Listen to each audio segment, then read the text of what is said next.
ఇది 1,000,000 మందా? కోటాను కోట్ల మంది. కానీ కోటాను కోట్ల మంది దేవదూతలు ఉంటారండి. ఆయన దగ్గర ఆయనను బాగా ఆరాధిస్తారు. ఆయన పరిశుద్ధుడు, పరిశుద్ధుడు, పరిశుద్ధుడు, పరిశుద్ధుడని ఆరాధిస్తారండి. గొప్ప దేవుడండి ఆయన. కానీ ఆయన పశువుల పాకలో జన్మించాడండి. మనందరినీ విడిపించడం కోసమే ఆయన పరలోకం నుండి భూమి మీదకి వచ్చాడండి. అంటే రాజుగారు విని విని, మంత్రి, ఆగు మంత్రి, నువ్వు చెప్పేవి నాకు మంచిగా అనిపిస్తున్నాయి మంత్రి అని అన్నాడంట. అయ్యా, ఇంకొక విషయం చెప్తాను వింటారా? నిన్ను నన్ను పాపంలో నుంచి విడిపించడం కొరకే ఆయన ఏం చేశాడో తెలుసా? ఆ కలువరి శిలువలో ఆయనే స్వయంగా ఎక్కడికి వెళ్ళాడు? శిలువ దగ్గరికి వెళ్ళాడండి. శిలువ మరణం పొందాడండి కదా. అనేక మంది అతన్ని సైనికులందరూ ఆయన్ని కొట్టారండి, ముఖమున ఉమ్మి వేశారండి. ఇంత భయంకరమైన శ్రమ, ఎంత భయంకరమైనటువంటి శిలువ ఎందుకోసం అంటే నిన్ను నన్ను రక్షించడానికేనండి. ఆయన రక్షకుడండి, నిన్ను నన్ను విడిపించడానికి అండి. అంటే ఇదిగో ఇదొక్కటే నాకు నచ్చలేదు అన్నాడంట. ఏం నచ్చలేదు? ఇదొక్కటి నువ్వు చెప్పేది నాకు నచ్చలేదండి. ఏంటండి రాజుగారు చెప్పండి. గొప్ప దేవుడు అంటున్నావు, ఆయన గొప్ప రక్షకుడు అంటున్నావు, ఆయన సృష్టికర్త, చాలా శక్తివంతుడు అంటున్నావు. కానీ ఆయన ఎందుకు వచ్చాడండి? ఆయనే ఈ లోకంలోకి ఎందుకు రావాలండి? మరి ఆయన దగ్గర కోటాను కోట్ల మంది ఉంటారు కదా, వాళ్ళ దేవదూతలు అంటే చాలా శక్తివంతులు కదా. సరే, ఓ 10 మందిని పంపించో, లేకపోతే ఒక 1,000,000 మందినో, లేకపోతే కోటాను కోట్లేంది, భూమి మీద ఉండేది కొన్ని కోట్ల మందే కదా, వాళ్ళందరినీ ఒకసారి పంపించి పాపంలో నుంచి రక్షించేస్తే అయిపోద్ది కదా. నువ్వు చెప్పేది అసలు నమ్మబుద్ధి కావట్లేదా అని అన్నాడంట. ఈ మంత్రి గారికి ఏమైంది? అయ్యో, ఎలా చెప్పాలి రాజుకి? ఎంత చెప్పినా అర్థం కావట్లేదు రాజుకి. సరే, ఈసారి ఒక పని చేద్దాం అని చెప్పేసి అని మళ్ళీ కొన్ని రోజులు అయిన తర్వాత మళ్ళీ చెప్పిండంట. ఇలా సంవత్సరాల తరబడి చెప్తూ ఉంటే రాజుగారు అసలు వినట్లే. ఆపోవయ్యా నీ సోది, నేను అసలు నమ్మను అంటున్నాడంట. ఇట్లా కాదని చెప్పేసి అని ఏం జరిగిందంటే, ఒకరోజు మరి రాజుగారు చిన్న బిడ్డ, ఒక నెలల చిన్న బిడ్డ ఉందన్నమాట రాజుగారికి. ఓకేనా? కొడుకు, చిన్న బిడ్డ కొడుకు, పొత్తిగుడ్డలతోటే చక్కగా మరి ఆ తల్లి చూసుకుంటుంది. ఎవరు? రాణిగారు చూసుకుంటుంది. సో రాజుగారు ఒకరోజు అన్నాడంట, మంత్రి ఖాళీగా ఉన్నావా? చెప్పు నాయన, సదా మీ సేవలో ఏం చేయమంటారు చెప్పండి. ఏం లేదు, అక్కడ నది పక్కన ఒక ఒడ్డు ఉంది, అక్కడ ఒక గుడి ఉంది, ఆ గుడిలోకి నా బిడ్డని ఏం చేస్తా ఈరోజు తీసుకుపోయి గుడిలో అక్కడ నేను బిడ్డతో పాటు ప్రదక్షిణం చేసి మళ్ళీ ఎందుకు వస్తానండి. మీరు వెళ్ళండి అండి, నేను ఎందుకంటే నువ్వు వస్తావు, ఇప్పుడే ఖాళీగా ఉన్నావు అని చెప్పావు, రావేంటి అంటే, పర్లేదు మీరు వెళ్ళండి రాజుగారు అని అంటే, లేదు నువ్వు రావాల్సిందే అన్నాడంట. సరే వస్తానులేండి అండి అని ఆయనకి మనసులో అనుకుంది కదా. కనీసం ఇప్పుడైనా సరే రాజుగారికి ఏం చేయాలా? దేవుడి గురించి చెప్పాలా. సరే, ఈయన ఒక మంచి ప్లాన్ వేసాడు. సరే, ఏం చేశాడంటే, 2 పడవల్లో వెళ్దాం రాజుగారు, నువ్వు ఒక పడవలో కూర్చోండి, నేను రాణిగారు నేను తర్వాత ఇక్కడ కూర్చుంటాం, పాప దగ్గర, అబ్బాయి దగ్గర కూర్చుంటాం, బాబు దగ్గర, మీరు మీ యొక్క సైనికులు అందరు కూడా మీరు అట్లా కూర్చోండి రాజుగారు అంటే, పోవయ్యా నీ సంతోషం నేను కాదనలే, ఎప్పుడు నువ్వు పక్కన ఉంటావు, ఈరోజు నా కొడుకుని ఎత్తుకుంటా అంటున్నావు కదా, ఓకే రైట్ కానీ అని చెప్పేసి అని, అమ్మ రాణిగారు, నా మంత్రి గారు కూడా ఈరోజు నీ పడవలోనే వస్తారు, మన బిడ్డని మరి ఆ పడవలో ఎత్తుకునేది మంత్రి గారేనంట, ఆయన ముచ్చట పడుతున్నాడండి అంటే, ఇందులో ఏముందండి అని చెప్పేసి అని ఎవరన్నారు? రాణిగారు అన్నారు. రండి కూర్చోండి అని చెప్పేశాడు. సో ఈ రాజు గారు రాణిగారు కబుర్లు చెప్పుకుంటా నది దాడుతూ ఉన్నారు, మెల్లిగా దాడుతూ ఉన్నారు. సగం దూరం నది మధ్యలోకి వచ్చిందనమాట. రాజుగారు ఎప్పటి నుంచో మీకు ఒక విషయం చెప్తున్నారు రాజుగారు, మీరు అస్సలు నా మాట వినట్లేదండి రాజుగారు. ఏంటయ్యా అది? అదే రాజుగారు యేసుక్రీస్తు ప్రభువారు. అయ్యా మళ్ళీ మొదలు పెట్టావా? ఏంటయ్యా నువ్వు చెప్పేది? అదే రాజుగారు, యేసు ప్రభువేనండి, ఆయనే అండి, ఆయన రక్షకుడుగా ఆయన ఈ లోకంలో జన్మించాడండి అని చెప్పాను కదా ఆల్రెడీ. ఆయన దగ్గర ఉన్న ఇప్పుడు ఎంతోమంది సైనికులు ఉంటారు, కోటాను కోట్ల సైనికులు, దేవదూతలు, సైన్య సమూహం ఉందని చెప్పి అన్నావు కదయ్యా, మరి ఏంది నువ్వు ఇట్లా చెప్పేది? నాకు నువ్వు చెప్పేది అర్థం కావట్లేదు, నువ్వు ఇప్పటికి ఎన్నిసార్లు చెప్పావు నాకు, ఇక నన్ను ఊరికి కదిలించకు అని చెప్పేసి అని. అట్లా రాజు కదా రాజుగారు, నేను చెప్పేదంతా నిజమేనండి, దేవుడేనండి ఆయన ఇక్కడ ఉందండి అంటే, నువ్వు చెప్పబాకయ్య అని ఎవరన్నారు? మంత్రి గారు అన్నారు. ఇట్లా కాదని ఇట్లా మాటల్లో పెట్టి పెట్టి పెట్టి ఏం చేశాడంటే, రాణిగారు దూరంగా ఉంది, అలా చుట్టూ చూడండి, ఆ సృష్టికర్త అండి, ఆ కొండలు చూడండి, అవన్నీ చూడండి అని మాటలు పెట్టి వాళ్ళందరూ అటు చూస్తూ ఉంటే ఏం చేశాడంటే, ఈ మంత్రి మెల్లిగా బిడ్డను చిన్నగా పక్కన పెట్టి ఆ పొత్తిగుడ్డలాగానే ఒక దుప్పట్లోకి ఏం చేసిండు, 2 ఇటుక బిడ్డలు పెట్టి మంచిగా ఏం చేసిండు, రాజుగారు మీ అబ్బాయి నీళ్ళల్లో పడేస్తానని చెప్పేసి అని ఏం చేసిండు, ఆ యొక్క పడవలోకి వెళ్ళి నీళ్ళలో నుంచి పడేసిండు. రాజుగారు ఉన్న పాటను ఏం చేసిండు, లటక్కన నీళ్ళలోకి దూకిండు అనమాట. దూకి అది పట్టుకొని చూసి లోపలికి వచ్చేసరికి లోపల చూస్తే ఏమున్నాయి, రాజుగారికి ఈతొచ్చు, మొత్తానికి ఈదుకుంటే లటక్కన లోపలికి వెళ్ళి చూస్తే ఏమున్నాయి, రాళ్ళు. ఈ మంత్రి గారి పడవ దగ్గరికి ఈదుకుంటూ వచ్చేసి, ఏంది ఇది, ఈ రాళ్ళు కదా, నువ్వు మా అబ్బాయి అన్నావేంటి, మీ అబ్బాయి ఏడున్నాడండి అంటే, నీ పని చూస్తారా అని చెప్పేసి అని గట్టిగా ఆ పడవలోకి వచ్చి నువ్వు ఏంది ఇంత పని, మా అబ్బాయిని పడేస్తుంటే నీ అంత చూసేవాడు, నేను చంపేవాడిని తెలుసా.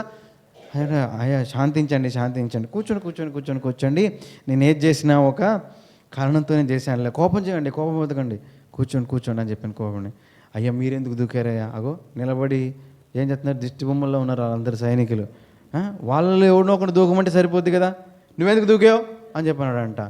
ఏం మాట్లాడుతున్నావురా, ఎవరది, నా కొడుకు, నా బిడ్డ, నేను కన్న బిడ్డ, నేను పోకపోతే, నేను కాపాడకపోతే, నేను రక్షించుకోకపోతే, నాకు వాళ్ళకు కూడా ఈత వచ్చు కదండి, ఈత వచ్చినా రాకపోయినా సరే నేనేం చేసేవాడిని, దూకి నా కొడుకు నేను రక్షించుకునేవాడిని.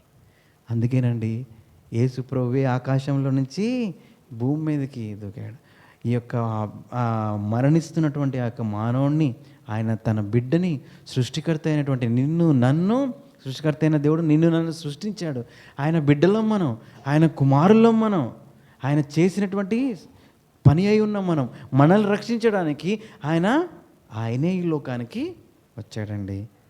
అప్పుడు ఆ విషయం ఆయనకి అర్థమైంది. నిజమే మంత్రి గారు, నా కొడుకు నేను ఈరోజు కాపాడుకున్నట్టుగా యేసుక్రీస్తు ప్రభువారు మరి ఆయన కాపాడడం కొరకే రక్షకుడుగా ఈ లోకానికి ఉదయించినాడు. కనుక ఈ సత్యం మనము గుర్తుంచుకొని ఇతరులకు మనము తెలియజేసే వారంగా ఉండాలి. కనుక ఎవరు ఆయన రక్షకుడు? మనం చదివిన లూకాసు వార్త 2వ అధ్యాయము 11వ వచనంలో ఏమని రాస్తుంది, దావీదు పట్టణమందు నేడు రక్షకుడు. ఎవరైనా రక్షకుడు అంట. సరే, తర్వాత మరి ఈ రక్షకుని గురించి పరిశుద్ధమైన బైబిల్ గ్రంథంలో కొన్ని మాటలు ఉన్నాయి, చూద్దాం రండి. యెషయా గ్రంథం 43వ అధ్యాయం 3వ వచనం. ఆయన రక్షకుడు అనేటువంటి విషయాన్ని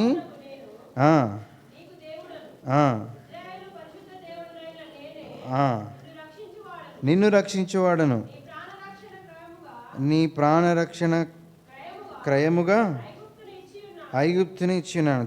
చాలమ్మా. ఇక్కడ 43వ అధ్యాయం 3వ వచనంలో మరి ప్రవచనాత్మకంగా రక్షకుడైనటువంటి యేసుక్రీస్తు ప్రభువారిని గురించి క్రొత్త నిబంధనలోనే కాదు కానీ పాత నిబంధనలో కూడా ఏమని రాయబడతా వచ్చింది, ఎవరైనంట, పరిశుద్ధ దేవుడినైన నేనే నిన్ను రక్షించువాడను. కనుక ఎవరైనా మనం చూస్తూ వచ్చిన ఈయన రక్షకుడు రక్షించువాడు కదా. రక్షకుడు ఏం చేస్తాడు, రక్షిస్తాడు. న్యాయవాది ఏం చేస్తాడు, మన పక్షాన న్యాయమును గురించి వాదిస్తాడు. డాక్టర్ ఏం చేస్తాడు, వైద్యం చేస్తాడు. టీచర్ ఏం చేస్తాడు, మనం ఏం చేస్తాము, ఏం చేయము కదా, జస్ట్ విని వెళ్ళిపోతామా, అట్లా కాదు. సరే, అలాగే యేసుక్రీస్తు ప్రభువారి గురించి చెప్పినటువంటి మాట, ఆయన రక్షకుడు, పరిశుద్ధ దేవుడినైనా నేనే నిన్ను రక్షించువాడను. ఆయన ఎవరంట, రక్షించువాడు. పరిశుద్ధ దేవుడినైనా నేనే, ఇంకెవరు లేరు రక్షించేవాడు. ఇంకెవరు ఈ భూమి మీద నన్ను రక్షించేటువంటి వారు ఎవరూ లేరు. పరిశుద్ధ దేవుడైన నేనే నిన్ను రక్షించేవాడను. మనం రక్షించేటువంటి దేవుడు ఎవరయ్యా అంటే పరిశుద్ధుడైనటువంటి దేవుడు.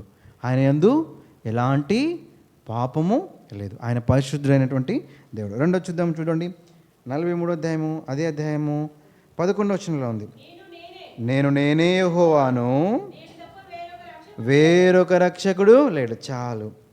నేనే యెహోవాను, నేను తప్ప వేరొక రక్షకుడు లేడు. పరిశుద్ధుడైన దేవుడైన నేనే రక్షకుడును. మొదటిది రెండవది నేనే నేనే యెహోవాను. దానికంటే ముందు కూడా రాయబడింది కదా, నాకు ముందుగా ఏ దేవుడును నిర్మింపబడలేదు, నా తర్వాత ఏ దేవుడును ఉండడు, తర్వాత నేనే యెహోవాను, నేను తప్ప వేరొక రక్షకుడు లేడు. మనం వింటా వచ్చినాం, ఆయన సర్వ సృష్టికర్త అయిన దేవుడు, ఆయన ఆది సంభూతుడు, అన్నిటికంటే ముందుగానున్నటువంటి వాడు, ఆయనే దేవుడు. నేనే యెహోవాను, నేనే మిమ్మును రక్షించేటువంటి వాడు, నేను తప్ప వేరొక రక్షకుడు లేడు. చూడండి 12వ వచనంలో కూడా ఆ మాట ఉంది. చాలు, రక్షించిన వాడను అరేనే. చూస్తా వచ్చినారా ఎంత చక్కని మాటలు, ఎవరు యేసుక్రీస్తు ప్రభువారి గురించి రాయబడుతున్న మాటలు. మొట్టమొదటి ఏంటంట, పరిశుద్ధుడైనటువంటి దేవుడును నేను యెహోవాను, నేనే నిన్ను ఏం చేస్తా వచ్చాను, రక్షించువాడను, నేను తప్ప వేరొక రక్షకుడు లేడు, నేనే దేవుడును, మీరే నాకు సాక్షులు, ఇదే యెహోవాకు కదా, నేనే రక్షించినటువంటి వాడను, నేనే నిన్ను రక్షించినటువంటి వాడను. కనుక ఈ ఉదయకాల సమయంలో రక్షకుడైన దేవుని గురించి ముందుగానే రాయబడతా వచ్చింది. ఆయనే రక్షకుడు, ఆయన తప్ప ఇంకెవరు రక్షించేవారు లేరు. ఇంకో మాట చూద్దామా, యోనా గ్రంథం 2వ అధ్యాయంలో భక్తుడైన యోనా కూడా మరి సెలవిస్తూ వచ్చాడు. యోనా గ్రంథము 2వ అధ్యాయము 9వ వచనం చదువుతారా ఎవరన్నా? యోనా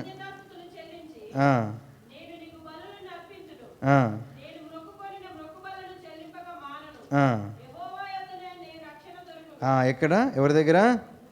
యెహోవా యొద్దనే రక్షణ దొరుకును, యెహోవా యొద్దనే రక్షణ దొరుకుతుంది, ఇంకెక్కడ కూడా రక్షణ దొరకదు కదా. చూద్దామా, ఇక్కడ యెహోవా యొద్దనే రక్షణ దొరుకును. ఆయన దగ్గర ఏం దొరుకుతుంది? రక్షకుడి దగ్గర ఏముంటుంది? రక్షణ ఉంటుంది. ఆయన రక్షించేవాడు, ఆయన తప్ప రక్షకుడు లేడు, నేనే దేవుడను. పరిశుద్ధమైన బైబిల్ గ్రంథం సెలవిస్తూ ఉంది, ఆయనే రక్షకుడు, ఆయన దగ్గరే రక్షణ దొరుకుతుంది, ఆయన తప్ప ఇంకొక రక్షకుడు లేడు. సరే, ఇంకొక మాట చూద్దాం. యోహాను సువార్త 4వ అధ్యాయం 42వ వచనం. యోహాను సువార్త 4వ అధ్యాయము 42వ వచనం. అందరం కలిసి చదువుకుందాం. చాలా ఎక్కువ మంది ఉన్నారు చదవగలిగిన వారు. మనం అందరం కలిసి చదువుకుంటే ఈ మాట బాగుంటుంది. చదువుదామా? 4వ అధ్యాయం 42. మా మటుకు మేము విని ఈయన నిజముగా లోకరక్షకుడని తెలుసుకున్నాము. ఈయన దగ్గర రక్షణ దొరుకుతుంది. తర్వాత ఈయనే, మా మటుకు మేము నమ్మి ఈయన నిజముగా లోకరక్షకుడని. ఎవరైనా లోకరక్షకుడని కదా, ఆయన లోకరక్షకుడు. లోకం అనగా ఏంటి? అది ఏదో ఉంది కదా సామెత, లోకం అంటే అంతేనా? మట్టి కాదు, అదే దేశం అంటే మట్టి కాదు. సరే, ఓకే, దేశం అంటే మట్టి కాదు, దేశం అంటే మనుషులే కదా. సరే, దాన్నే కూడా లోకం అంటే మట్టి కాదు, ఈ లోకం అంతా మనుషులందరూ కలిసి లోకం. కనుక అందుకనే యోహాను సువార్త 3వ అధ్యాయం 16వ వచనంలో దేవుడు లోకాన్ని ప్రేమించాడంటే అర్థం ఏంటి? లోకంలో ఉన్నటువంటి వారందరినీ ఆయన ప్రేమించి ఆయన తన అద్వితీయ కుమారునిగా పుట్టినవానియందు. ఎవరు ఆయన? యేసు అనగా రక్షకుడు. యేసు అనగా రక్షకుడు. తన ప్రజలను వారి పాపం నుండి ఆయనే రక్షించును గనక ఆయనకి యేసు అని పేరు పెట్టబడింది. యేసు అనగా రక్షకుడు. ఈ రక్షకుని గురించి మరి ముందుగానే పరిశుద్ధమైన బైబిల్ గ్రంథంలో రాయబడతా వచ్చింది. యోహాను సువార్త 4:42లో రాయబడిన మాట ఏంటంటే, ఈయన నిజముగా లోకరక్షకుడు. మరి లోకరక్షకుడు ఏం చేస్తూ వచ్చాడు? యోహాను సువార్త 12వ అధ్యాయం 47 వచనం చదువుదామా? యోహాను సువార్త 12వ అధ్యాయం 47, అందరం కలిసి చదువుకుందాం. యోహాను సువార్త 12వ అధ్యాయము 47వ వచనము.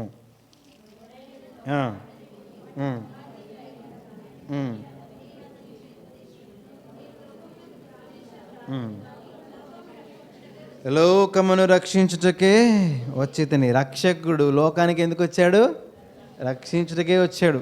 తీర్పు తీర్చుటకు రాలేదు, కానీ లోకమును రక్షించుటకే వచ్చాడు. లోకమును రక్షించుటకే, లోకం అంటే నిన్ను నన్ను రక్షించుటకే ఏం చేస్తా వచ్చాడు? ఆయన వచ్చాడు.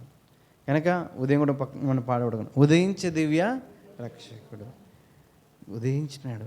ఎందుకు అని అంటే మనల్ని రక్షించడానికే వచ్చాడు.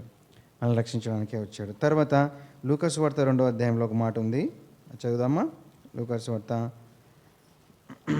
దానికంటే ముందు అపోస్తలుడైనటువంటి అపోస్తలుడైన పౌలు 4వ అధ్యాయం, అపోస్తల కార్యం 4వ అధ్యాయం 17వ వచనం. 4వ అధ్యాయము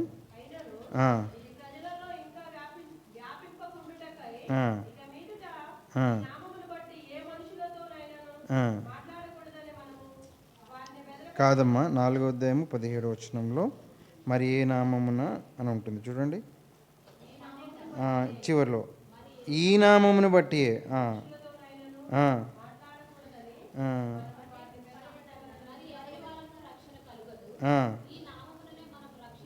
ఈ నామమున 12వ వచనం కదా, క్షమించండి.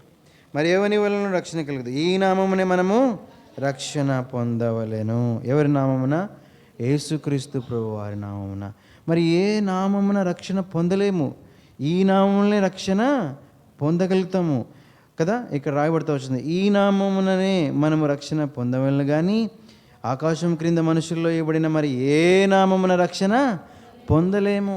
ప్రభు యేసుక్రీస్తు వారి నామమున ద్వారానే మనకి రక్షణ పొందగలుగుతాం కదా. మరి ఏ నామమున మనము రక్షణ పొందలేము. తర్వాత చూడండి, మరి ఎవరికి రక్షణ? ఈ నామమున ఎవరికి రక్షణ?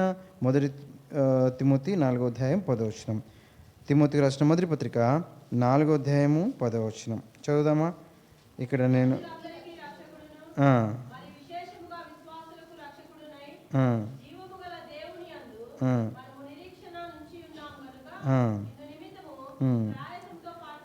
చాలు. మనుషులకందరికీ ఎవరైనా రక్షకుడు. ఇప్పుడు మీకు అర్థమైంది కదా, మనుషులకందరికీ రక్షకుడు. ఆయన పరిశుద్ధ దేవుడు, ఆయన రక్షకుడు, ఆయనే రక్షకుడు అని చదివాం. తర్వాత నేనే రక్షకుడును, నేను తప్ప లేదు, రక్షకుడు లేడు. తర్వాత ఆయన దగ్గర రక్షణ దొరుకుతుంది కదా. రెండవది, ఎవరు ఆయన? నిజముగా లోకరక్షకుడు. లోకానికి ఎందుకు వచ్చాడు? రక్షించడానికే వచ్చాడు. ఈ లోకమును రక్షించడానికే. ఎవరిని రక్షించడానికి? మనుషులందరినీ రక్షించడానికి వచ్చాడు. అర్థమైంది కదా మీకు? ఈ విషయాలు అర్థమైనాయి కదా. ఈ విషయాలు ఇట్లా గుర్తుపెట్టుకోండి. ఇప్పుడు మరి మనము ఎవరిని రక్షిస్తాడు? దేవుడిచ్చేటువంటి రక్షణ ఎవరికి?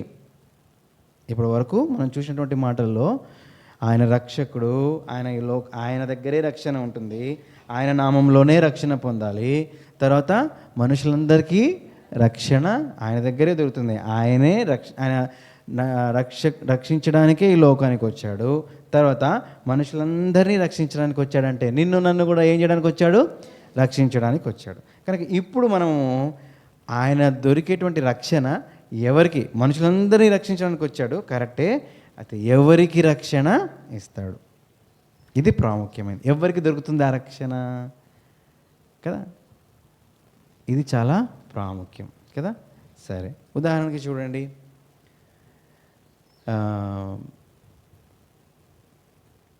ఏదైనా ఒక పరుగు పందానికి మనం సిద్ధపడ్డామనుకోండి కదా, ఎవరైనా పరుగు పందెంలో సిద్ధపడ్డారనుకోండి.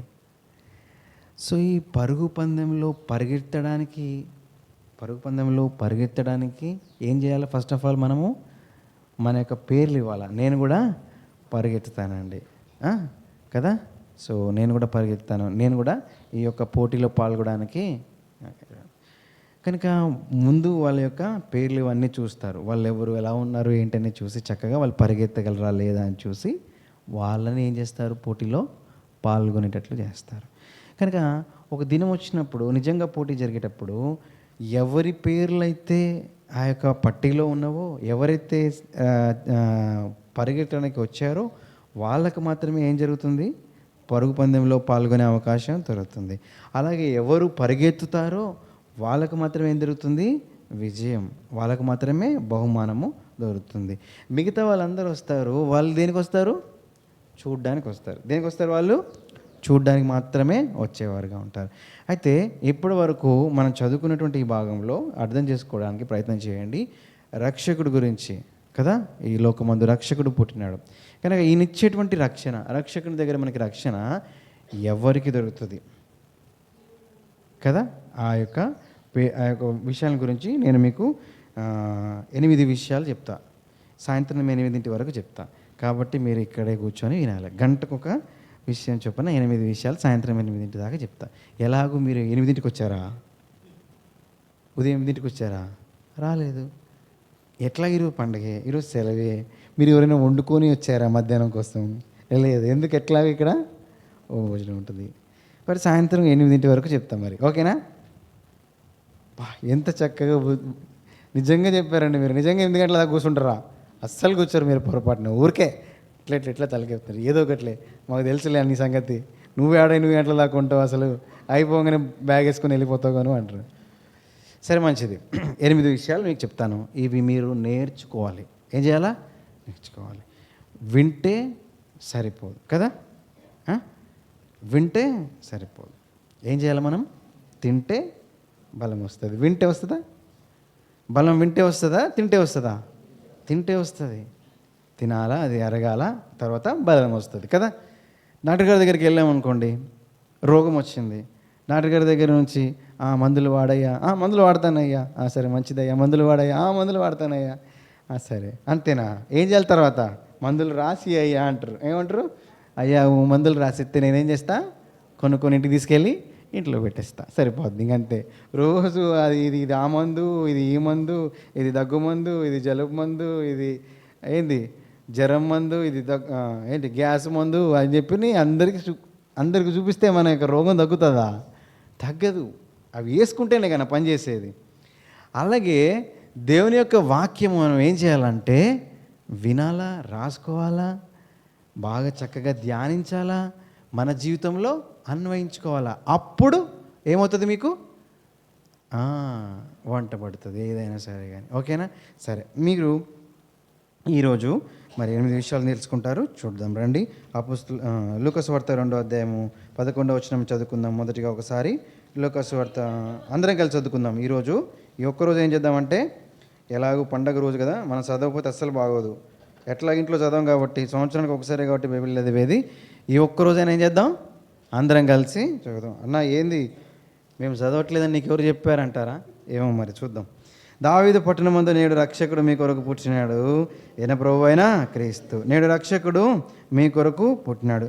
రక్షకుడు రక్షణ అనుగ్రహిస్తాడు. ఎవరికి అనుగ్రహిస్తాడు? మార్కు సువార్త 16వ అధ్యాయము 16వ వచనాన్ని మనం అందరం కలిసి చదువుకుందాం. మార్కు సువార్త 16వ అధ్యాయము 16వ వచనాన్ని అందరం కలిసి చదువుకుందామా? మార్కు సువార్త 16వ అధ్యాయము. కొద్దిగా తొందరగా తీసేవాళ్ళు ఉంటారు, కొద్దిగా మెల్లిగా తీసేవాళ్ళు ఉంటారు. అందరి కోసం నేను 2-3 సార్లు చెప్తా ఉన్నాను. మార్కు సువార్త 16వ అధ్యాయం 16వ వచనం. నమ్మి బాప్తిస్మం పొందినవాడు రక్షింపబడును. చాలండి, ఇంకా నమ్మని వానికి శిక్ష. ఎవరు రక్షింపబడతారు ఇప్పుడు? నమ్మి బాప్తిస్మము పొందిన వారికి రక్షణ. నమ్మి బాప్తిస్మము పొందిన వారు ఏం చేయబడతారు? రక్షింపబడతాడు. యేసుక్రీస్తు ప్రభువారు నిన్ను నన్ను రక్షించడానికి ఈ లోకానికి వచ్చాడు. అయితే నిన్ను నన్ను రక్షించాలంటే నువ్వు ఏం చేయాలా? ఏసే దేవుడని నమ్మాలి, ఏసే రక్షకుడని నమ్మాలి, ఈయన నామంలోనే రక్షణ ఉందని నమ్మాలి, ఈయన నామంలోనే రక్షణ దొరుకుతుంది, ఈయన ద్వారానే రక్షణ, ఈయనే దేవుడు, ఈయనే నన్ను రక్షించేవాడు, ఈయనే నా పాపం నుండి రక్షిస్తాడని నమ్మి చేతులు వదిలేసి దులుపుని వెళ్ళిపోతే వాళ్ళు రక్షింపబడతాడని ఉందా? లేదు. నమ్మి బాప్తిస్మము పొందినవాడే రక్షింపబడును. స్ట్రైట్గా రాశాడు దేవుడు. నమ్మి బాప్తిజం పొందినటువంటి వారు మాత్రమే రక్షింపబడతారు. ఒకవేళ ఇప్పటికీ కూడా బాప్తిజం తీసుకోకుండా అలాగే ఉన్నారా? నమ్మని వానికి అక్కడ డాష్ ఏంటది? శిక్ష విధింపబడను. కనుక నమ్మి బాప్తిస్మం పొందిన వారికి రక్షింపబడతారు. నేను నిజంగా రక్షింపబడాలంటే యేసుక్రీస్తు ప్రభువుని నమ్మి బాప్తిస్మం. ఇంకా ఒకవేళ నువ్వు బాప్తిస్మం తీసుకోకుండా ఆలస్యం చేస్తున్నావా? తర్వాత తీసుకుందాం. బాప్తిస్మం తీసుకుంటే ఏం చేయకూడదు? అమ్మో, పాపం చేయకుండా ఉండాలా. అమ్మో, మనం నిలబడతామో లేదో, బాప్తిస్మం తీసుకున్న తర్వాత పడిపోతామేమో కదా. బాప్తిస్మం తీసుకున్నాక పడిపోతామేమో, మన వల్ల కుదరదు బాప్తిస్మం కదా. ఇలా రకరకాలుగా ఆలోచిస్తారు. ముక్కున్నంత వరకు ఏమొస్తుంది? జలుబు వస్తూనే ఉంటుంది. బతుకున్నంతసేపు ఈ జలుబు సచ్చేదాకా వస్తుంది వస్తుందా రాదా? ఏంటి వర్షాకాలం ఏమొస్తుందా? ఎండాకాలం రాదా? చలికాలం రాదా? ఒక మనిషి బతుకునేది చిన్నప్పుడే వచ్చిద్దా? ఏ వయసులో ఉన్న వరకైనా సరే చచ్చేంత వరకు ఏమొస్తూ ఉంటుంది? ఏదో ఒక సమయానికి జలుబు వస్తూనే ఉంటుంది. అలాగే మనం బతుకున్నంత వరకు, ఈ శరీరంలో బతుకున్నంత వరకు పాపం మనల్ని ఏం చేస్తుంది? ఊరికనే ఉంటుందా? మనల్ని ఎట్లయినా సరే పడవేస్తుంది. బాప్తీసం తీసుకున్నా సరే, బాప్తీసం తీసుకోకపోయినా సరే, మన లోకంలో మనం పాపపు లోకంలోనే ఉన్నాం. మరలా పడిపోతాం పాపంలో. ఇంకొకటి చెప్పిన, బాప్తీసం తీసుకున్న దానికంటే తీసుకున్న తర్వాత మరెక్కువ పాపం చేసేవాళ్ళు ఉంటాం. అవునా కాదా? ఒకసారి మనం చాలా విషయాలు, ప్రభువు నమ్మదగిన వాడు. మనం పడిపోయినా ఏం చేస్తాడు? దీనత్వంతో, దేవా నిజమే నేను పడిపోయా పాపంలో, నేను నిలవలేకపోయా, నన్ను క్షమించేసాయా అంటే వెంటనే ఆయన లేవనెత్తి మరలా కోల్పోయిన రక్షణ ఆనందాన్ని ఆయన అనుగ్రహిస్తాడు. దావీదు అన్నాడు, అయ్యా నీ సన్నిధిలో నుంచి నేను పారిపోయానయ్యా, అయితే నీ సన్నిధిలో నుంచి నన్ను త్రోసివేయకు, నీ రక్షణ ఆనందం నాలో మరలా పుట్టించమయ్యా. కనుక ఆ విధంగా మనము అంటే ఎలాగూ ఈ ఛాన్స్ ఉందిలే అని చెప్పేసి అని మనం ఏం చేయకూడదు? అలాగ తిరిగి పాపం చేయకూడదు కదా. తిరిగి పాపంలోకి మనము వెళ్ళకూడదు. కనుక నమ్మి బాప్తిస్మం పొందినటువంటి వారే రక్షింపబడతారు. ఒకవేళ నువ్వు ఇంకా బాప్తిస్మం నిమిత్తమై ఇంకా ఆలస్యం చేస్తున్నట్లయితే మరి ఈ యొక్క దినాన నువ్వు గుర్తుపెట్టుకోవాల్సిన విషయం ఏంటనంటే, బాప్తిస్మంలో సాక్ష్యము ఇవ్వాలి. యేసుక్రీస్తు ప్రభువుని నమ్మావా? ఆయన కొరకు భక్తిగల జీవితం జీవిస్తున్నావా? ప్రతిరోజు వాక్యం చదువుకుంటున్నావా? ప్రతిరోజు బైబిల్ ప్రార్థన చేసుకుంటున్నావా? ఇలాంటి ప్రతి ఆదివారం క్రమం తప్పకుండా దేవుని సన్నిధికి వస్తున్నావా? అలాగైతే నువ్వు బాప్తిసం తీసుకోవడానికి ఆలస్యము చేయకూడదు ఖచ్చితంగా. కనుక నువ్వు రక్షింపబడాలంటే, యేసుక్రీస్తు ప్రభు వారి యొక్క ఆ రక్షకుడి రక్షణ నీకు రావాలంటే, నీవు కూడా రక్షింపబడాలంటే ఏం చేయాలా? నమ్మి బాప్తిసంలో సాక్ష్యం ఇవ్వాలి. ఆలస్యము చేయకూడదు. రండి ఇంకొక విషయం చూద్దాం. అది మొదటిది కీర్తనలు 34వ అధ్యాయం 18వ వచనం చూద్దామా? ఎవరికి రక్షణ, ఎవరినైనా రక్షిస్తాడు. కీర్తనలు 34వ అధ్యాయం 18వ వచనాన్ని అందరం కలిసి చదువుకుందాం. కీర్తనలు దావీదు రాసినటువంటి కీర్తన 34వ కీర్తన 18వ వచనాన్ని మళ్ళీ అందరం కలిసి చదువుకుందాం. చదవండి.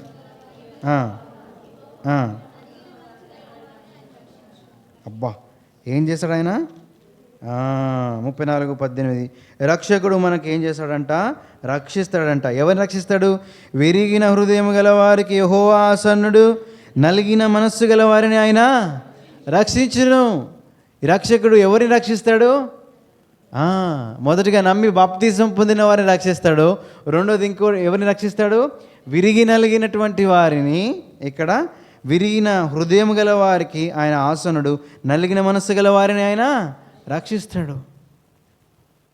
విరిగిన హృదయం, నలిగిన మనస్సు, ఈ రెండు ఉన్న వారికి ఆయన రక్షిస్తాడు. ఉందా నీ జీవితంలో విరిగిన హృదయం? ఉందా? నలిగినటువంటి మనస్సు కలిగి ఉన్నావా? విరిగిన హృదయం కలిగి ఉన్నావా? విరిగిన హృదయం, దీన మనస్సు కలిగినటువంటి వారు, విరిగిన హృదయం కలిగినటువంటి వారికి దేవుడు సమీపంగా ఉంటాడు. ఇంకో చోట రాయబడతా వచ్చింది, యెహోవా మహోన్నతుడు, ఆయన ఎవరిని లక్ష్యపెడతాడు? దీనులను, నలిగిన మనస్సు గల వారిని, వినయ మనస్సు గల వారిని ఆయన లక్ష్య పెడతాడంట. 34:18 రాయబడతా వచ్చింది, ఎవరు విరిగిన హృదయం కలిగి ఉంటారో వారి దగ్గరికి ఆయన ఆసన్నుడు. ఎవరంట ఆయన? ఆసన్నుడు. ఆసన్నుడు అంటే అర్థం ఏంటి? చాలా సమీపంలో ఉన్నటువంటి వాడు. ఎవరికి? విరిగిన హృదయం కలిగిన వారు. విరిగిన హృదయం గల వారు ఏం చేస్తారు? కూర్చొని ఏడుస్తారా? ఏం చేస్తారు? ఎవరి హృదయం విరిగిన హృదయం గల వారు ఏం చేస్తారు? దేవుని యందలి భయభక్తులు కలిగి ఉంటారు. అందుకనే దేవుడు ఏమన్నాడు తెలుసా? ఎవడు నా మాట విని వణుకుచుంటునో వానినే నేనేం చేస్తున్నా? దృష్టించుచున్నానని రాస్తా వచ్చినాడు. కనుక ఎవరు నా మాట విని వణుకుచుంటారో, ఏంటి? దేవుని యొక్క మాట విని ఆయన యొక్క మాట ప్రకారంగా జీవిస్తారో, ఎవరు ఆయనకు భయపడతారో, ఎవరు ఆయనను గణపరుస్తారో, ఎవరు ఆయన ఎడల విరిగిన హృదయం కలిగి వారు ఉంటారో. లూకాసు వార్తలో ఇద్దరు ప్రార్థన చేస్తూ వచ్చారు. ఒకరు ఎవరైనా సుంకరి, ఇంకొకను పరిసయ్యుడు. పరిసయ్యుడి ప్రార్థన, సుంకరి ప్రార్థన తెలుసు కదా. ఎవరి ప్రార్థన దేవుడు ఆలకించాడు? సుంకరి యొక్క ప్రార్థన ఎందుకు అంగీకరించాడు? ఆయన, అయ్యా నేను యోగ్యుని, దేనికి లెక్కలేను, అయ్యా నేను చాలా, నా జీవితం చాలా చిన్నదయ్యా, నా బ్రతుకు మంచిది కాదయ్యా కదా. ప్రతి దినము విరిగిన హృదయంతో ఆయన సన్నిధికి రావాలా. ప్రతి ఉదయము, దేవా ఈరోజు నన్ను బ్రతికించినందుకు వందనాలయ్యా, అయ్యా నేను అసలు ఇలాంటి వాడినయ్యా. మన జీవితాన్ని మనం గుర్తు చేసుకుందాం. ఒకప్పుడు నా జీవితం ఎలాంటిది, అసలు నా బ్రతుకు ఎలాంటిది, నా నోరు ఎలాంటిది, ఈ నోటితో నేను ఏం చేశాను తెలుసా, పిచ్చి పిచ్చి మాటలు మాట్లాడానయ్యా. అలాంటిది ఈ నోటితో ఇప్పుడు ఏం మాట్లాడుతున్నా, పాట పాడుతున్నానయ్యా, నిన్ను ఆరాధిస్తున్నానయ్యా. అయ్యా అసలు ఎలాంటిదయ్యా నా జీవితం, నీవేనయ్యా నన్ను రక్షించావయ్యా, నీవే నన్ను బ్రతికించావయ్యా అని విరిగిన హృదయం గల వారికి ఆయన ఆశించుడు, ఆసన్నుడు, వారిని ఏం చేస్తాడంట, ఆయన రక్షిస్తాడంట. ఏం చేస్తాడు ఆయన? రక్షిస్తాడు. మొదటిగా ఏం చూస్తూ వచ్చాము, నమ్మి బాప్తిసం పొందడానికి. రెండోది ఏంటి? విరిగిన హృదయం, నలిగిన మనస్సు గల వారిని ఆయన ఏం చేస్తాడంట? రక్షిస్తాడంట. హెబ్రీయులకు రాసిన పత్రిక 5వ అధ్యాయం 10వ వచనం. మూడవది చూద్దాము, ఎవరిని ఆయన రక్షిస్తాడు. 5వ అధ్యాయం హెబ్రీయులకు రాసిన పత్రిక 5వ అధ్యాయము 10వ వచనము నేను చదువుతాను, చూడండి. చివరిలో ఉంది, తనకు విధేయులైన వారికి అందరికీ నిత్య రక్షకునకు కారకుడాయను. ఈ రక్షకుడు తనకు విధేయులైన వారికి అందరికీ ఎవరంట? నిత్య రక్షణకు కారకుడు. తనకు విధేయత చూపేవారికి, తన ఎడల విధేయత కలిగిన వారికి ఎలాంటి రక్షణ? నిత్య రక్షణకు కారకుడు అయితే వస్తాడు. ఎవరు అనేది విధేయత కలిగి జీవిస్తారో. విధేయత కలిగిన జీవితం నువ్వు కలిగి ఉన్నావా? నువ్వు దేవునికి విధేయత చూపుతున్నావా? దేవుని వాక్యానికి విధేయత చూపుతున్నావా? ఒక్కసారి మనం గుర్తు చేసుకుందాం. ఒకవేళ దేవునికి విధేయుడిగా ఉండకపోతే దేవుడు నిన్ను రక్షించడు, ఆ నిత్య రక్షణలోకి నిన్ను తీసుకువెళ్ళడు సుమా. విధేయత చూపడం అంటే ఏం చేయడం? ఏం చేయడం? విధేయత చూపడం అంటే ఏం చేయడం చెప్పండి? విధేయత చూపడం అంటే ఏంటి? అమ్మ చెప్పు. దేవుని యందు భయభక్తులు కలిగి ఉండడం అంటే విధేయత చూపడమా? కాదు. ఆయన చెప్పింది కదా చేసేటువంటి అనుభవంలో ఉండాలా. అవును ప్రభువా, నీ సన్నిధిని నేను పోగొట్టకూడదు. నిన్న మనం చూస్తూ వచ్చాం, దేవుని ఆశీర్వాదం ఏంటి అని అంటే, నీ సన్నిధిలో నిత్యము నా కుటుంబము ఉండునట్లుగా, ఈ మాట చదువుకుంటూ వచ్చినాం. ఆయన సన్నిధిలో మనం ఉండాలి అంటే ఆయనకు విధేయత చూపాలి. ఆయన సన్నిధికి మనము పరిగెత్తుకుంటూ రావాలి. అనుదినము ఆయన యొక్క మాటలకు మనం విధేయత చూపాలి. ఆయన మాటలకు విధేయత చూపుతున్నామని చెప్పడానికి ఏదైనా ఉదాహరణ నీ జీవితంలో ఉందా? నా జీవితంలో ఉంది. నాతో పాటు ఉన్నటువంటి వారి వయసు, మేమందరం కూడా ఒక కంపెనీలో పనిచేసేటువంటి గ్రూప్. ఆ గ్రూప్లో ఉన్నటువంటి, నా టీంలో ఉన్నటువంటి మెంబర్స్ నాకంటే చిన్న చిన్న వయసులో వాళ్ళు ఉన్నారు. వారితో నేను కలిసే ఉంటాను కానీ ప్రత్యేకంగా ఉంటాను.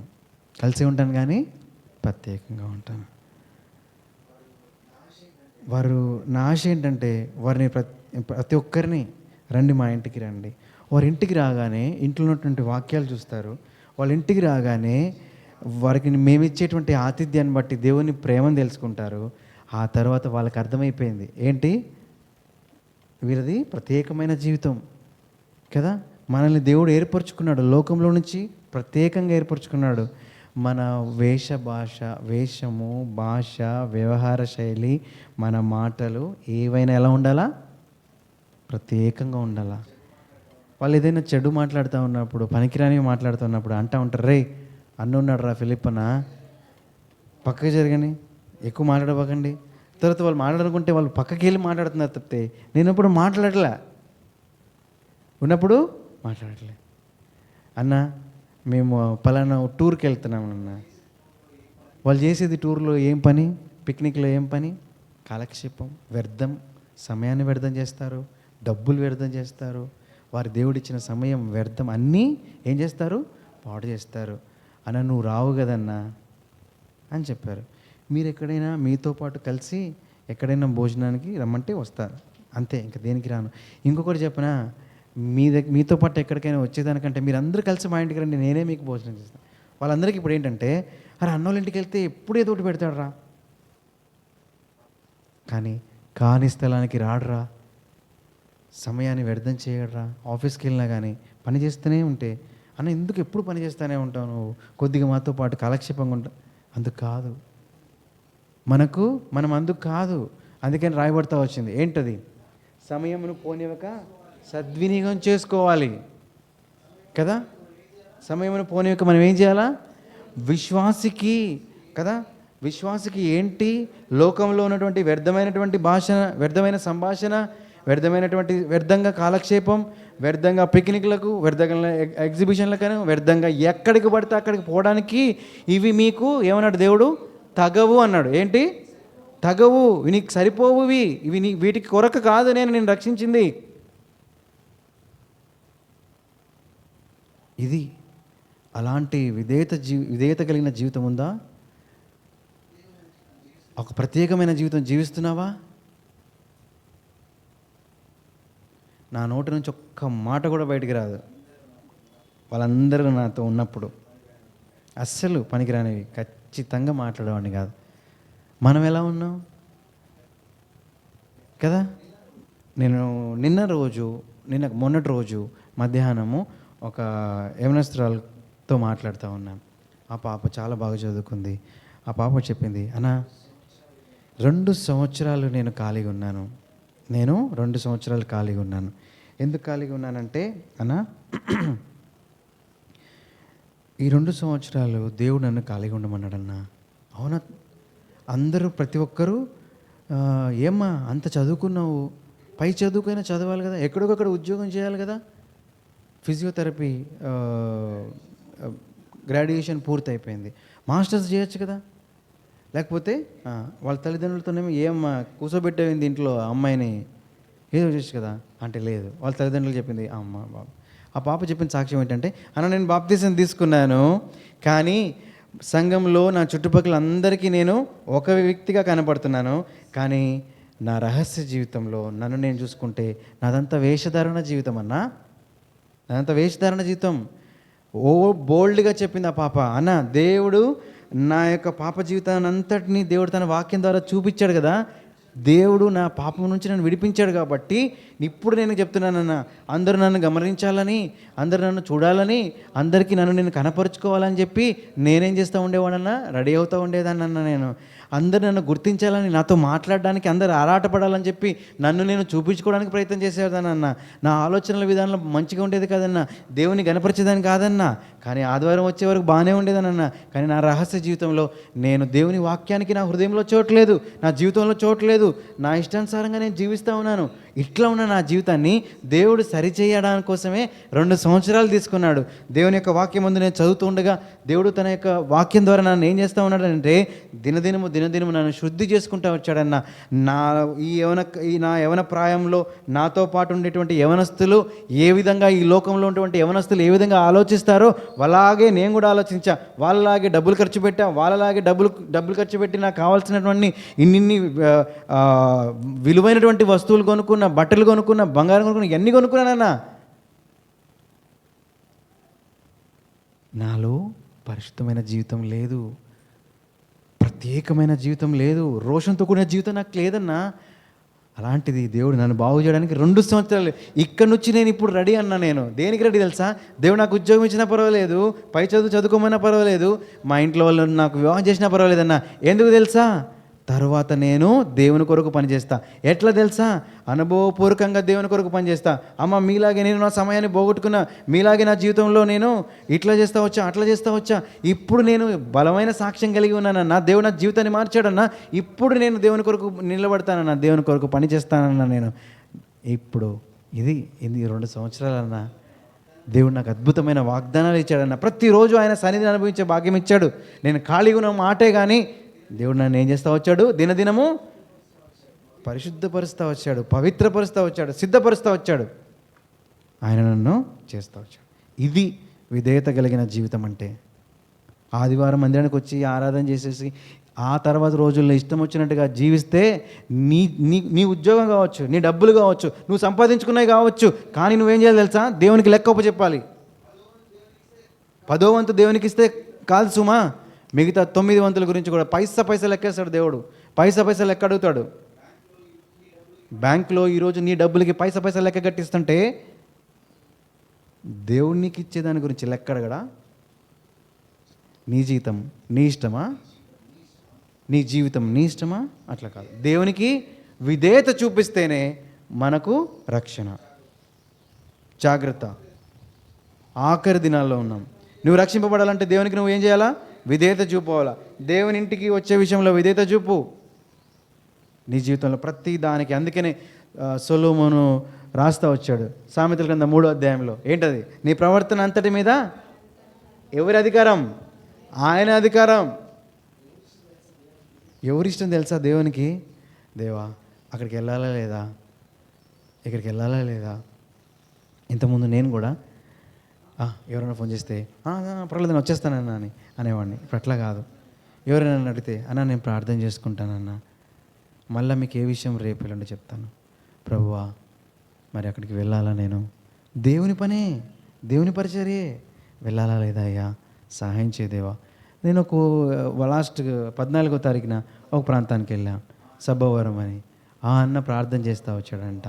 దాదాపు 2-3 వారాల నుంచి 5గురిని దృష్టిలో పెట్టుకొని ఆయన ప్రార్థన చేస్తూ ఉంటే దేవుడు అతనికి నన్ను చూపిస్తూ వచ్చాడు. ఆ అన్నని పిలువు అని అన్నాడంట. ఆ అన్న నాకు చెప్పగానే, అన్న నేను రానులేండి అన్న, సరే నేను ప్రార్థన చేసుకొని చెప్తానన్నా అని చెప్పా. దేవుడు ప్రార్థన చేసుకున్నా, దేవుడు వాక్యం ద్వారా నాతో మాట్లాడుతూ ఉన్నాడు, నువ్వు వెళ్ళాలని చెప్పేసి అని. అవునా? అయినా కానీ ఆయన నాకు మళ్ళీ ఫోన్ చేసినప్పుడు చూద్దాంలే అనుకున్నా. టెన్షన్గా ఆయన మళ్ళీ ఫోన్ చేశాడు. నేను అనుకున్నా సరేలే, ఎవరైనా ఇంకొకరు ఇంకా ఎవరైనా మంచివారు ఉంటే వాళ్ళని చూడండి అన్న, మంచిగా దేవుని వాక్యం ఇంకా బాగా చెప్పేవారు ఉంటారన్న, వాళ్ళకి ట్రై చేయండి, నాకేం రాదు అని చెప్పేసి అని అట్లా చెప్దాం అనుకున్నాం. కానీ దేవుడు మళ్ళా వాక్యంతో నాతో మాట్లాడాడు. తర్వాత నేను ఆయనకు వస్తానన్నా అని చెప్తా వచ్చాను. ఆ తర్వాత నేను వెళ్ళడం ద్వారా దేవుడు అక్కడ నిలబడడం ద్వారా ఆశీర్వాదం, అనేక మంది దేవుని యొక్క వాక్యం చేత మరి నడిపించబడతా వచ్చారు. అందుకని ఉదయకాల సమయంలో మీరు కూడా ప్రతి విషయం కొరకే ఎవరు ఏం చేయాలా? దేవునికి విధేయత చూపాలా. పరిగెత్తకు. నీ జీవితంలో ఆడబడితే ఆడికి. నువ్వు యవనస్తురాలు కావచ్చు, నీకు బలం ఉండవచ్చు, ఏదైనా ఉండవచ్చు, నీకు డబ్బు ఉండవచ్చు, ఇంకెంతమైనా ఉండవచ్చు, లటక్కన పరిగెత్తకు. ఆగు. దేవా వెళ్ళాలా వద్దా? గిద్యోను కూడా ఏం చేశాడు? వెళ్ళి యుద్ధం చేయాలంటే ఓకే రైట్ దేవా మొత్తం ఇచ్చేసేయి. ఏమి ఇచ్చేసేయి? అన్నీ ఇచ్చే అనలే. అసలు నిజంగా నువ్వు నాతో ఉంటావా లేదా, అసలు నువ్వేనా నాతో మాట్లాడేది లేదా అని ఏం చేశాడు? పరీక్షించాడు. అవునా కదా? పరీక్షించాడు. ఇంకొకసారి పరీక్షిస్తా. ఎట్లా పరీక్షించాడు చెప్పండి? ఇక్కడ గొర్రె చర్మం వేస్తా, మంచేమో చర్మం మీద పడద్దు, ఎక్కడ పడాలా? చుట్టూ పడాలా అని చూసిండు. తెల్లారు వెళ్ళేసరికి ఏముంది అక్కడ? చుట్టూ మంచి ఉంది, దీని మీద ఏముంది? ఎండిపోయిన దానిలాగా ఉంది. అబ్బా సంతోషం వేసింది, మళ్ళీ భయం వేసింది. నేనేంటి, యుద్ధం ఏంటి? ఒక్కొక్కసారి ఇంకెన్నిసార్లు? ఒక్కసారి ఏం లేదయ్యా, ఏం లేదు, రివర్స్ అడుగుతానయ్యా కదా. ఏం చేశాడు? ఇక్కడే మంచి పడాలయ్యా, మిగతా ఎక్కడ మంచిగా వద్దయ్యా. సరే మంచిది. కనుక దేవుడు అట్లాగా దేవుని మీద ఆధారపడే వాళ్ళకంటే దేవునికి ఇష్టం, ఆయనకి విధేయత చూపేవారంటే ఆయనకి ఇష్టం, ఆయనని రక్షిస్తాడు, ఆయన వారి విషయంలో గొప్ప కార్యాలు చేస్తాడు. ఇప్పుడు ఎవరికి ఎన్ని తెలుసుకున్నాం? 3 తెలుసుకున్నాం. సార్లు అనేక 3 ఎక్కువైపోయినట్రా. ఎన్ని చెప్తా అని చెప్పినా? సరే మిగతా అని ఫాస్ట్గా చెప్తారండి. 85వ అధ్యాయం 9వ వచనం, కీర్తనలు 85:9. త్వరగా చదువుదామా అందరం కలిసి? కీర్తనలు 85వ అధ్యాయం 9వ వచనాన్ని మనం చదువుకుందాం. 85:9 ఏంటది? ఆయన రక్షణ ఆయనకు భయపడు వారికి సమీపంగా ఉన్నది. ఇప్పుడు ఇంకా ఇంతే, దీనికంటే నేను ఎక్కువ ఏం చెప్పను అవసరం లేదు. ఆయన ఇచ్చే రక్షణ ఎవరికి సమీపంగా ఉంది? ఆయనకు భయపడే వారికి ఉంది. ఇందాకలు కూడా చెప్తా వచ్చా, ఎవరు నా మాట విని వణుకుచుండునో భయపడుచుండునో వాళ్ళనే నేను సంకనెత్తుకొని తిరుగుతా అంటాడు. ఆయన దృష్టి పెడుతున్నా నేను అన్నాడు. దేవుడు దృష్టి పెట్టిన తర్వాత ఏం చేస్తాడు? నీ మీద దృష్టి నుంచి నీకు ఆలోచన చెప్తా, నువ్వు నడవలసిన మార్గంలో నేను నిన్ను నడిపిస్తా, నువ్వు నాకు భయపడు చాలు. భయము భక్తి ఈ 2 ఉండాల. భయం ఉంటుంది కానీ ఏముండదు? భక్తి ఉంటుంది. భక్తి ఉంటుంది కానీ దేవుని భయం ఉండదు.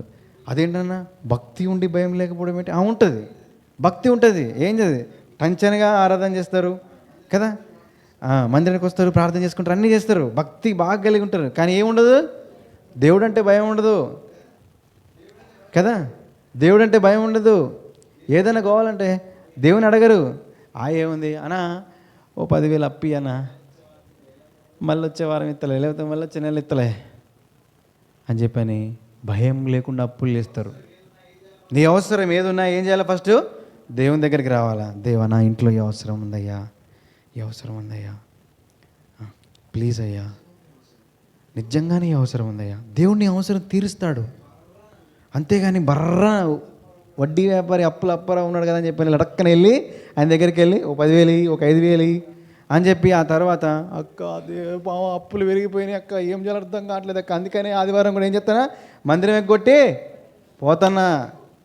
అట్లా చేయకు, జాగ్రత్త. ఆయన ఎందుకు భయభక్తులు కలిగి ఉండు. ఆయనే రక్షిస్తాడమ్మా, అన్నిటి నుంచి రక్షిస్తాడు, నీ అవసరాలన్నిటి నుంచి రక్షిస్తాడు, నిన్ను రక్షిస్తాడు. ఆయన రక్షకుడు. ఎవరైనా రక్షకుడు. ఎందుకు వచ్చాడు ఈ లోకానికి? నిన్ను నన్ను రక్షించడానికే.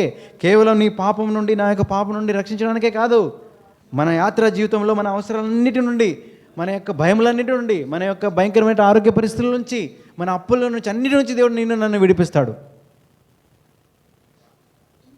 జాగ్రత్త, తొందరపడకు, ప్రార్థనలో దేవుని కొరకు వేచి ఉండు, భయపడు వారికి ఆయన.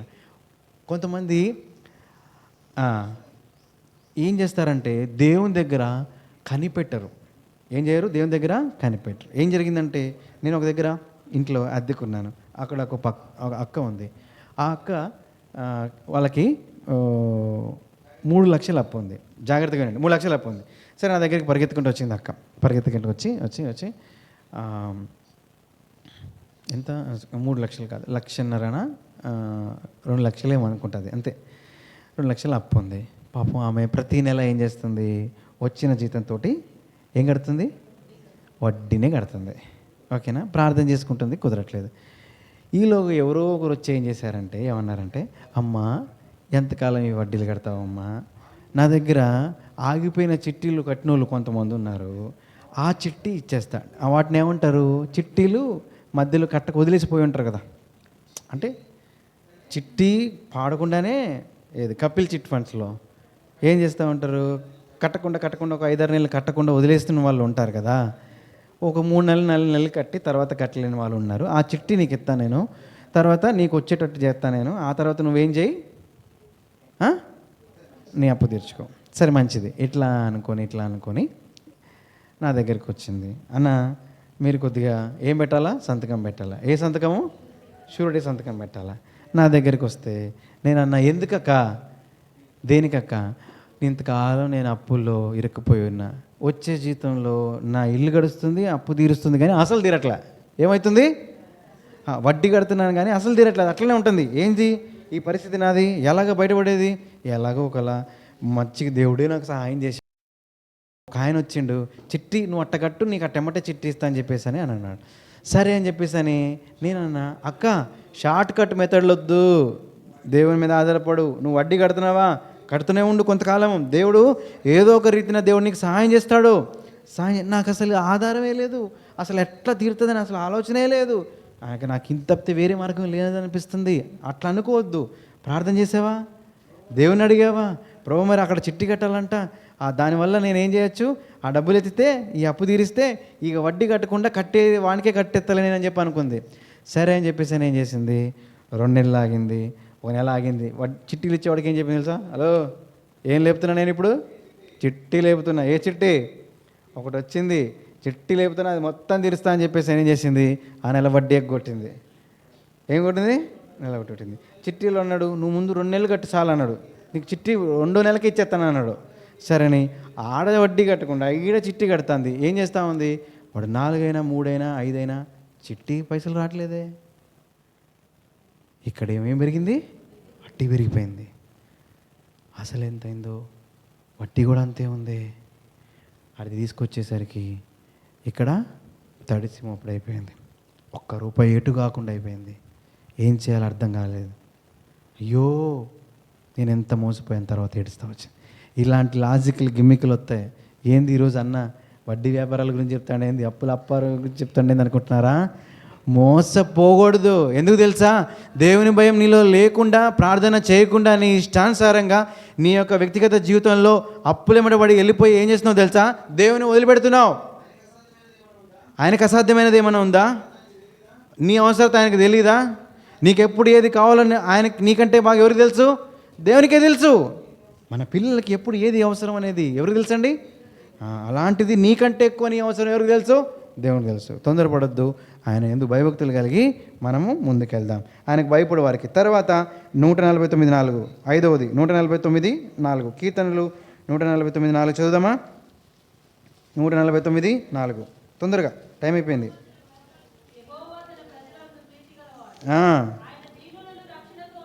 చాలండి. ఎవరిని? దీనులను రక్షణతో అలంకరిస్తాడు. ఓకేనా? ఐదవది ఏంటి? దీనులను రక్షణతో అలంకరిస్తాడు. మొదటి నమ్మి బాప్తిజం పొందిన వారికి, రెండవది, మూడవది విధేయులుగా ఉన్నవారికి, నాలుగవది ఆయనకు భయపడేవారికి, ఇప్పుడు ఐదవది దీనులను రక్షించేవారికి. ఇంకొక 3 ఉన్నాయి, త్వరగా ముగిస్తాను. రండి, సామెతలు 20:22 చదువుదామా?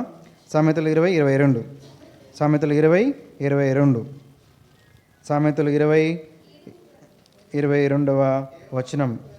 యెహోవా కొరకు కనిపెట్టుకొనుము, ఆయన నిన్ను రక్షించును. కీడుకు ప్రతి కీడు చేసేదని అనుకోవద్దు.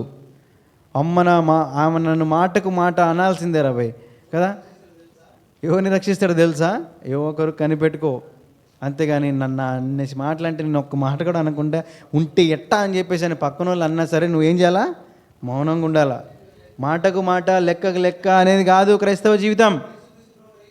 యేసుక్రీస్తు ప్రభువు ఏం చేస్తూ వచ్చారు? ఆయన సిలువ వద్దకు పోయేటప్పుడు గొర్రెపిల్ల మౌనంగా ఉన్నట్లు ఆయన బాధింపబడి నోరు తెరవలేదు ఆయన. మనం కూడా అట్లాగే ఉండాలా. మనం పనిచేసే దగ్గర అయినా కానీ ఎవరేమన్నా మాటలన్నా సరే వదిలేయండి. దేవుడు కొరకు కనిపెట్టుకో, వారందరికీ ఆయన ఏం చేస్తాడు? జవాబిస్తాడు. యెహోవా కొరకు కనిపెట్టుకునే వారికి ఏమో జరుగుతుంది? రక్షణ జరుగుతుంది. రైట్, రండి ఇంకోటి. తర్వాత యోవేలు గ్రంథం 2:33 యోవేలు గ్రంథం 2:33 యోవేలు గ్రంథము 2:33 యోవేలు గ్రంథం చదువుదాము. ఎవరైనా ఒకసారి చదువుతారా? యోవేలు గ్రంథము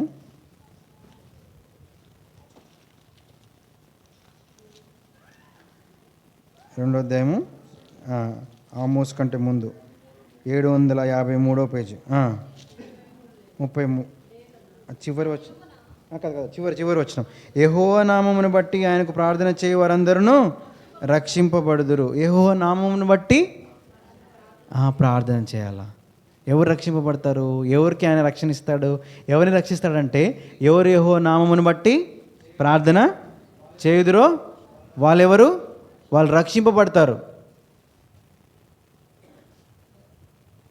యెహోవా నామమును బట్టి ప్రార్థన చేయాలా?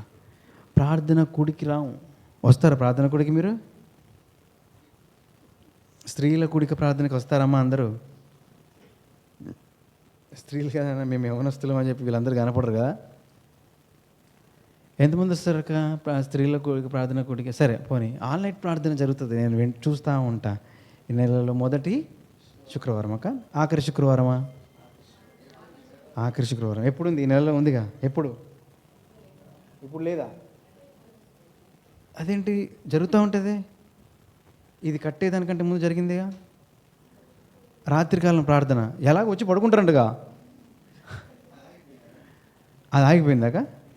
రాత్రికాల ప్రార్థన జరుగుతుంది, ఆగిపోయిందంటుంది. మరి అక్క ఆమె ఆగిపోయిందంట.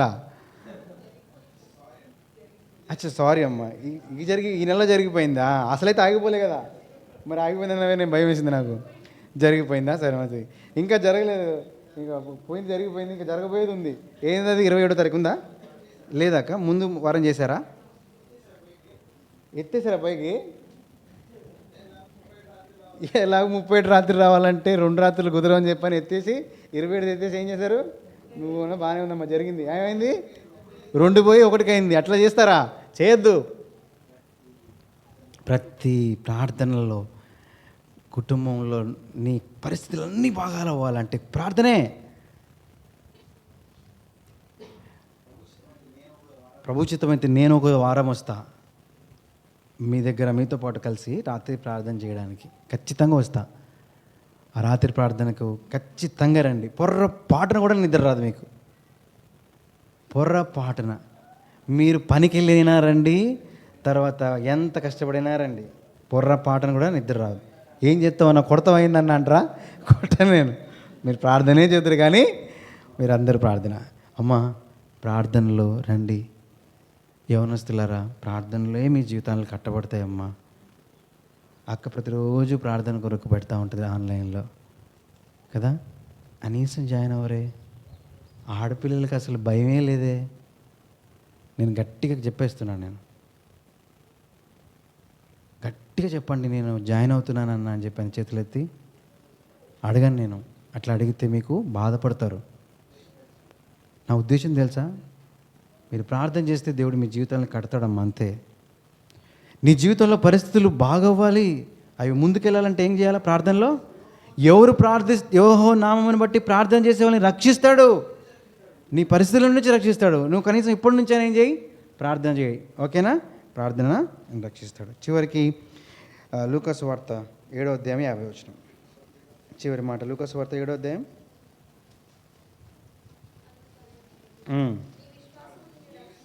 చాలండి. నీ విశ్వాసము నిన్ను రక్షించను. ఇప్పుడు నిన్ను రక్షించాలంటే నీకేముండాలా? విశ్వాసం ఉండాలి. లూకాసు వార్త 7వ అధ్యాయము 50వ వచనంలో విశ్వాసం మనల్ని ఏం చేస్తుంది? రక్షిస్తుంది. నువ్వు విశ్వాసం కలిగి ఉండు. ఎవరి విశ్వాసము? దేవుని యందు విశ్వాసం కలిగి ఉండు.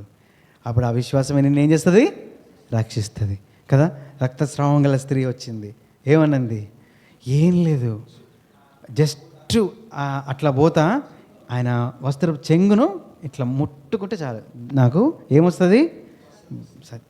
స్వస్థత వస్తుంది. ఏంది? యేసుక్రీస్తు ప్రభువారిని వచ్చింది, ఆ జనాల్లోనే ఏం చేసింది? ఆ యొక్క స్త్రీ వచ్చి ఆ వస్త్ర చెంగును ముట్టుకుంది, ఏమైంది? స్వస్థత. ఆ విశ్వాసం చూడండి, గొప్ప విశ్వాసం. ఎమ్మట యేసుక్రీస్తు ప్రభువు నిలబడాడు, ఎవరు నన్ను ముట్టుకున్నది అన్నాడు. ఎవరు ముట్టుకునేది ఏంది? నీ మీద జనాలు పడుతున్నారు తెలుసా? ముట్టుకునే కాడ మాట్లాడుతున్నావే, ఏమవుతుంది అక్కడ? నీ మీద జనాలు పడుతున్నారు, మీద పడతట్లే. నీ వెనకాల ఎంతమంది వస్తున్నారు, ఇంకా ముట్టుకున్నామని అడుగుతావేంటి అని అన్నారు. ఏంటది? దేవుడు అన్నాడు, యేసుక్రీస్తు ప్రభువు అన్నారు, నా మహిమ నాల నుండి తొలగిపోయింది, నా ప్రభావం పోయింది. ఎవరు అనగానే అక్కడే నిలబడి ఆశ్చర్యపోయింది ఆ స్త్రీ. నేను ముట్టుకుంది ఎవరికి తెలియదు అనుకుంది. ఆమె విశ్వాసం ఎవ్వరికి తెలియదు అనుకుంది. అంత గొప్ప విశ్వాసం కలిగి ఉంది. బాగుపడింది. ఎదురొచ్చింది, చెప్పింది, నేనేనయ్యా మా, నీ విశ్వాసమే నిన్ను స్వస్థపరిచింది. నీ విశ్వాసమేనమ్మా నిన్ను స్వస్థపరిచింది. కనుక నన్ను విశ్వాసమే నన్ను రక్షిస్తుంది కదా. ఒక అధికారి కూడా తన దాసుడి గురించి, అయ్యా ఒక్కసారి నా దాసుడి గురించి అంటే, పద వస్తానని యేసుప్రభు అంటే, నువ్వు రానవసరం లేదయ్యా, ఇక్కడుండి నువ్వు మాట చెప్పు, అక్కడున్న మా వాడు చచ్చినోడు ఏం చేస్తాడు? లేస్తాడయ్యా అని చెప్పంటే యేసుక్రీస్తు ప్రభు వారు ఏమన్నారు? అయ్యో ఇంత గొప్ప విశ్వాసమా, నేను ఇంతవరకు ఎవరి దగ్గర చూడలేదే. అది రక్షకుడు నీకోసం నా కోసము ఉదయించాడు. ఈ రక్షకుడు ఎవరిని రక్షిస్తాడంట? నమ్మి బాప్తిసం పొందిన వారికి. మీరందరూ చెప్పాలా? ఓకేనా? గట్టిగా నోరున్న వాళ్ళందరూ కూడా నా వెనక చెప్పండి. ఏమున్న వాళ్ళు? అరిసే నోరు కాదు, ఓకేనా? అంటే మాకు నోరు లేదని నీకేం తెలుసు, రా మా ఇంటికి చూపిస్తామా నోరు అంటారా? ఇక్కడ మాత్రం చాలా చిన్న సౌండ్ వస్తుంది, చాలా ఆరాధన కూడా చాలా అసలు తుక్కు తుక్కు తుక్కు అని వినపడతా ఉంటుంది. ఇంటికాడ మాత్రం టాప్ లేచిపోద్ది. మన కాలనీలో మన తర్వాతే అన్నట్లుంటుంది కదా. పనికి ఆడైనా కానీ మన గొంతు అరుస్తూనే ఉంటాం, పిల్లల మీద కావచ్చు కదా. పిల్లలు నిద్ర లేకపోతే కోపం వస్తుంది ఎవరికి? ఇంట్లో వాళ్ళకి. గట్టిగా అస్సలు వాయిస్ అప్పుడు బయటపడుతుంది. ఓకేనా? సరే, మంచిది. చూద్దాం. మొట్టమొదటిగా నమ్మి బాప్తిజం పొందిన వారికి. రెండవది నలిగిన విరిగిన మనస్సు గల వారికి రక్షణ. మూడవది విధేయులుగా ఉన్నవారికి. నాలుగవది ఆయనకు భయపడేటువంటి వారికి. ఐదవది దీనులను ఆయన రక్షణతో అలంకరిస్తాడు. ఆరవది ఆయన కొరకు కనిపెట్టుకున్న వారికి రక్షణ ఇస్తాడు. ఏడవది ఆయన కొరకు ప్రార్థన చేయవారికి. తర్వాత ఎనిమిదవది ఆయన యందు విశ్వాసం ఉంచిన వారికి రక్షణ దొరుకుతుంది. ఎవరికి రక్షణ? ఈ రక్షకుడు ఇచ్చేటువంటి రక్షణ ఎవరికంటే 8 రకాలుగా ఉన్నటువంటి వారికే దేవుడు రక్షణ అనుగ్రహిస్తాడు. మరి మనం ఒకసారి చివరిగా ఈ క్రిస్మస్లో 8 విషయాలు నేర్చుకున్నాం. ఎన్ని విషయాలు? 8 చెప్పినావు కానీ మాకు ఎన్ని గుర్తుండును అంటారా? సరే, కనీసం 4 గుర్తుపెట్టుకోండి. నమ్మి బాప్తిజం పొందిన వారికి, ప్రార్థన చేసిన వారికి, భయం ఉండేవారికి, విధేయత చూపేవారికి, కనిపెట్టుకుని ఉండేవారికి ఒక్క 5 గుర్తుపెట్టుకోండి. ఓకేనా? మళ్ళీ వచ్చినప్పుడు అడిగినప్పుడు చెప్పండి. నువ్వు రా, వచ్చినప్పుడు చూద్దాం లేదా సంగతి అంటారా? సరే, మంచిది.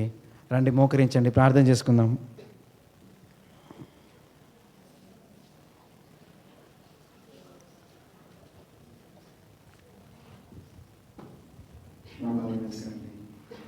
ముగిస్తాం. అయిపోయింది సమయం.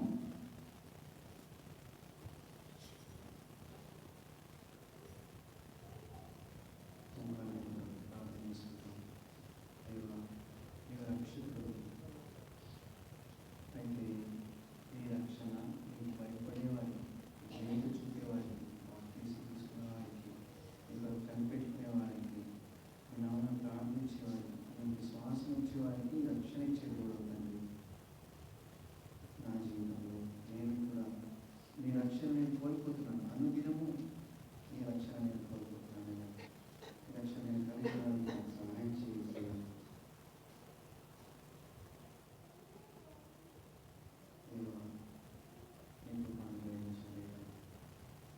ఎన్నో విషయాలు నీకు నేను భయం లేకుండా ఉంటున్నాను. నీకు ఇదే చూసినట్లు ఈ సన్నిధికి సరిగ్గా రావట్లేదు, ప్రార్థన చేయడం లేదు.